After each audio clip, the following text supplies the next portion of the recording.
मैं श्री कृष्ण। मनुष्य अपना पूरा जीवन किसी न किसी वस्तु या विषय की खोज में लगा देता है। जीवन के अलग अलग अध्याय में उसकी खोज कभी धन, कभी प्रेम, तो कभी युद्ध में लगी रहती है। और कभी कभी उनके जीवन के दुख दर्द का कारण गलत आकांक्षा और गलत खोज में अपना समय बर्बाद करने से होता है, जबकि सही मार्ग की खोज मनुष्य को मुक्ति की तरफ ले जाती है, उनके भाग्य से उन्हें मिलाती है। एकलव्य, मेरा प्रिय भाई, उसके जीवन की पीड़ा देखकर मेरा मन भी दुखी था। जिसे द्वारका के महल में बैठकर राज करना चाहिए, वो समंदर के पानी में अपने प्राण त्यागने की कोशिश में सफल नहीं हो रहा था। लेकिन मैं ये भी जानता हूं कि एकलव्य की इस पीड़ा की वजह उसकी गलत आकांक्षा की खोज है। पांडवों को पराजित करने का स्वप्न, अर्जुन को भारतवर्ष के सामने चुनौती देना और खुद को सर्वश्रेष्ठ योद्धा घोषित करने का प्रयास सही नहीं था, बल्कि उसे अपनी वीरता और श्रेष्ठता अपने अंदर ढूंढनी चाहिए थी। कहीं ना कहीं हर दुर्भाग्यशाली नायक जैसे कर्ण और दुर्योधन की तरह उसकी गलत आकांक्षाओं ने उसे प्रेरित किया गलत मार्ग पर चलने के लिए, और अभी वो उसी का परिणाम भुगत रहा है। नियति का खेल रहस्यमयी है। जिस वरदान के कारण जरासंध ने एकलव्य को द्वारका के लिए चुना था, आज वही वरदान उसके लिए अभिशाप बन गया है। मृत्यु के लिए एकलव्य समंदर में कूदा था, मगर उसके पांव लगते ही समंदर का पानी उससे दूर होता जा रहा था और मरने की व्याकुलता एकलव्य में प्रबल होती जा रही थी। मछुआरे उसके पीछे पीछे भागते हुए मछली पकड़ रहे थे और वो मरने के लिए तड़प रहा था। वरदान मनुष्य के लिए अभिशाप बन जाए, एकलव्य ने सोचा नहीं था। अंततः अपना प्रयास असफल होते देख वो बैठकर रोने लगा। गंगनी भागते हुए उसके पीछे आई और मछुआरों को डांटकर भगा दिया, और रोते हुए एकलव्य की तरफ देखकर उसने कहा, एक नाव के टूटने से पानी पर नाव के तैरने का ज्ञान खत्म नहीं हो जाता। अपने भाग्य को कोसते हुए एकलव्य ने गंगनी की तरफ देखा। एक नाव टूट गई तो क्या दूसरी नाव बनाएंगे? गंगनी ने कहा। एकलव्य अपने कपकपाते पांव पर खड़ा हुआ। गंगनी उसे सहारा देते हुए बोली, अगर ये पानी तुम्हें डुबा भी दे तो क्या उसके बाद तुम्हारी मां तुमसे कभी मिल पाएगी? एकलव्य ने गौर से गंगनी को देखा। हम मछुआरों का जीवन बहुत कठिन है। जो समंदर का पानी तुम्हारे पांव लगने से ही दूर छटक जाता है, वही पानी आगे बढ़कर हमारी बस्ती, हमारे संसार को डुबा देता है। लेकिन हम हिम्मत नहीं हारते। पानी जैसे ही वापस लौटता है, हम फिर से अपना घर बना लेते हैं। तो क्या हम दूसरी नाव नहीं बना सकते? गंगनी ने कहा। गंगनी की बातों ने एकलव्य को जैसे सहारा और उत्साह एक साथ प्रदान किया। एकलव्य ने कहा, हां, हम दूसरी नाव जरूर बनाएंगे और मैं अपनी मां और बाबा से मिलने जरूर जाऊंगा, पर एक शर्त है। गंगनी ने उससे पूछा, क्या शर्त है? एकलव्य ने कहा, इस बार बनती हुई नाव की सुरक्षा मैं खुद करूंगा, फिर देखता हूं कि तुम्हारे काका उस नाव को कैसे तोड़ते हैं। पुत्र का प्रण मां की व्याकुलता को कम नहीं कर रहा था। खून से लथपथ मां हिरण्यकश्यप का पांव था और वो जंगल में भागी जा रही थी, और उसके पीछे पीछे हिरण्यादाणु और कबीले के लोग। बेसुध भागते हुए वो पहाड़ के मुहाने पर पहुंचने वाली थी। इससे पहले कि उसका पांव फिसलता और वो पहाड़ से नीचे गिरती, हिरण्यादाणु ने उसे पीछे से पकड़ लिया। मगर हिरण्यकश्यप को अपने मृत्यु की कोई परवाह नहीं थी। पहाड़ के नीचे तेज गति से बहती हुई नदी को देखकर चीखते हुए वो बोली, कहां है मेरा एकलव्य? भील का एक आदमी आगे बढ़ा और उसने कहा, यही तो देखा था मैंने उस बालक को, वो बिल्कुल एकलव्य जैसा दिखाई दे रहा था। क्रोधित हिरण्यादाणु ने उस आदमी का गला पकड़ लिया और बोला, मतलब तुमने एकलव्य को नहीं देखा था, सिर्फ पुरस्कार पाने की लालच में हमें गलत सूचना दे रहे हो। उसके क्रोध से भील के लोग कांप उठे। हिरण्यादाणु ने सभी को संबोधित करते हुए कहा, सुनो, अगर अगली बार पुरस्कार की लालच में हमें गलत सूचना दी तो उसका परिणाम सही नहीं होगा। परिणाम तो मेरे पुत्र का भी मुझे पता नहीं चल रहा है भीलराज। महाराज जरासंध के दूत ने आपसे कहा था कि उन्हें नहीं पता कि एकलव्य कहां चला गया। ये कहकर रोते हुए हिरण्यकशु हिरण्यादाणु के चरणों में गिर गई और रोते बिलखते हुए बोली, मेरा पुत्र मुझे ढूंढ कर दो, मैं उसके बिना नहीं जी पाऊंगी। हिरण्यादाणु ने उसे उठाया और गले लगाते हुए कहा, भील रानी, हमारा पुत्र एकलव्य हमें जरूर मिलेगा। भील के लोगों की तरफ देखते हुए उसने कहा, जाओ ढूंढ कर लाओ मेरे एकलव्य को। आदेश पाते ही भील के लोग निकल पड़े एकलव्य की तलाश में।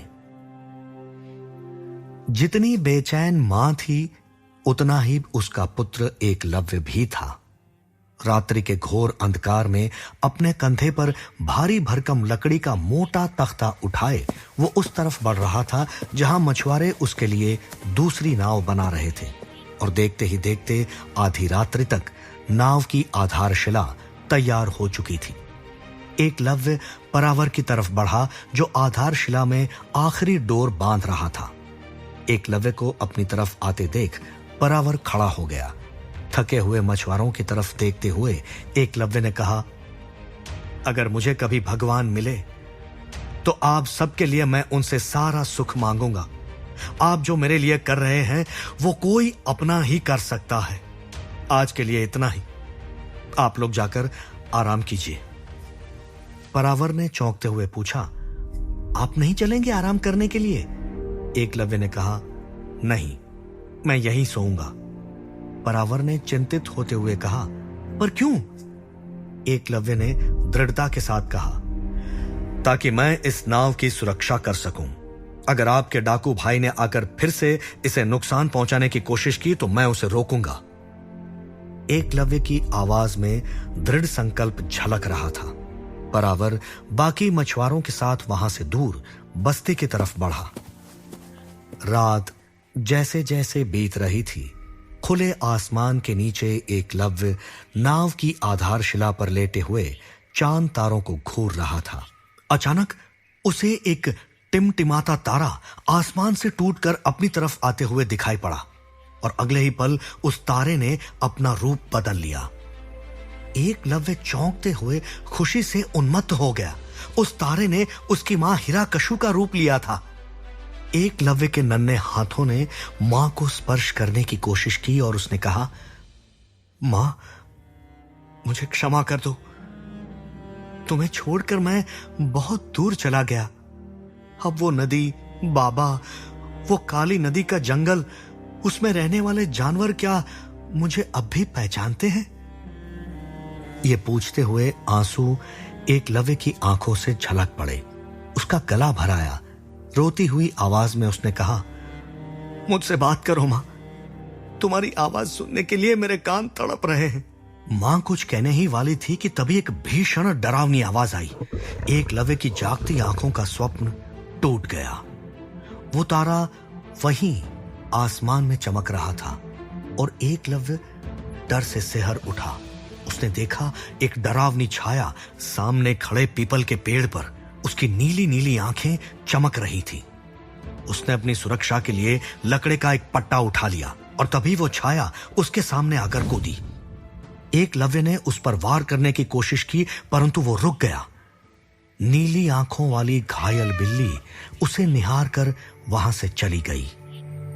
एकलव्य ने चैन की गहरी सांस ली और हंस पड़ा।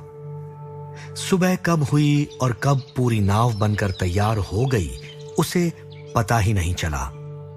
परावर के साथ सारे मछुआरे उसकी विदाई के लिए उपस्थित हुए। परावर ने हाथ जोड़कर कहा, कल सुबह निकलने से पहले क्या आखिरी बार आप मछुआरों के लिए वो कीमती मछली पकड़ने की कृपा करेंगे? एकलव्य मुस्कुराते हुए बोला, आप कृपा मत कहिए, आप आदेश दीजिए, हम वो मछली जरूर पकड़ेंगे। ये कहकर एकलव्य ने गंगनी की तरफ देखा और दोनों दौड़ पड़े समंदर की तरफ। एकलव्य का पांव लगते ही पानी दूर भागने लगा और मछुआरे कीमती मछलियां देखकर उन्मत्त हो गए। गंगनी एकलव्य का हाथ पकड़कर बोली, तुम मत जाओ, देखो तुम्हारे कारण सारे मछुआरे कितने खुश हैं। और तुम? एकलव्य ने पूछा। गंगनी की आंखों में आंसू भर आए। एकलव्य ने उसका हाथ पकड़ा और उसे गले से लगाने की कोशिश की, लेकिन तभी एक मछुआरा चिल्लाते हुए आया और कांपते हुए बोला, परावर। गंगनी डरते हुए बोली, क्या हुआ पिताजी को? और वो दौड़ पड़े बस्ती की तरफ। उसके पीछे पीछे एकलव्य भागा।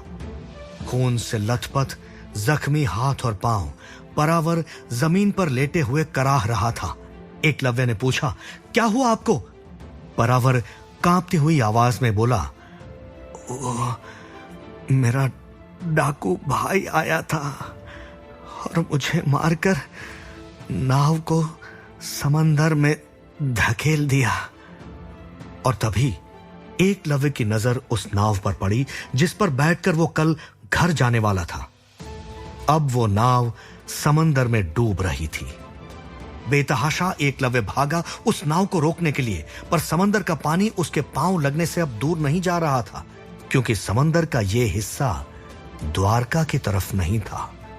और देखते ही देखते नाव समंदर की गहराई में डूब गई।